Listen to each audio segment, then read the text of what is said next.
Erectile dysfunction हे बरं होऊ शकतं का? म्हणजे गेलेली ताठरता परत येऊ शकते का? तर हो, फक्त कारण काय आहे त्यानुसार वेळ हा कमी जास्त लागू शकतो.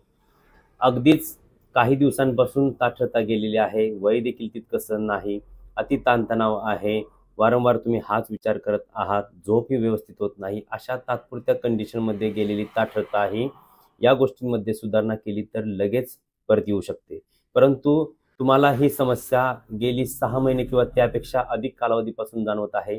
गेल्या 6 महिन्यामध्ये जितक्या वेळा तुम्ही प्रयत्न केले त्या प्रयत्नांमध्ये 70% अधिक वेळा असा त्रास जाणवला असेल, तर मग तुम्हाला डॉक्टरांच्या सल्ल्याची, मार्गदर्शनाची आवश्यकता असते. डॉक्टरांच्या सल्ल्याने तुम्ही काही तपासण्या करून घेऊ शकता. इरेक्टाईल डिस्फंक्शन केवळ लैंगिक समस्या आहे असं समजू नका. ते इतर आजारांचं लक्षण देखील असू शकतं. म्हणजे अतिलठ्ठपणा, उच्च रक्तदाब, डायबिटीस यासारख्या कंडिशनमध्ये सुद्धा इरेक्टाईल डिस्फंक्शन आढळून येऊ शकतं. याचबरोबर काही हार्मोनची कमतरता, व्हिटॅमिनची कमतरता यासारखी बरीचशी कारणं असतात. त्यामुळे ती कारणं कोणती आहेत हे शोधून घेऊन त्या कारणानुरूप ट्रीटमेंट करणं खूप गरजेचं असतं. त्यामुळे कारण काय आहे त्यानुसार त्याचा बरा होण्याचा कालावधी देखील ठरतो. एक गोष्ट लक्षात घ्या, की इरेक्टाईल डिस्फंक्शन असणाऱ्या व्यक्ती ह्या खूप चिडचिड्या झालेल्या असतात, त्रस्त झाले असतात. त्यांना केवळ एक गोळी खायची असते आणि लगेच रिझल्ट हवा असतो. तर असंही बिलकुल नसतं.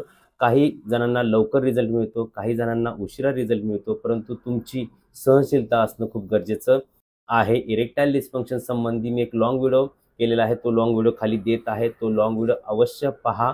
लाँग व्हिडिओ बघायची सवय ठेवा. त्यामध्ये तुम्हाला संपूर्ण माहिती दिलेली असते. हाही व्हिडिओ इतरांना शेअर करा. चॅनलला सबस्क्राईब करायला बिलकुल विसरू नका. धन्यवाद.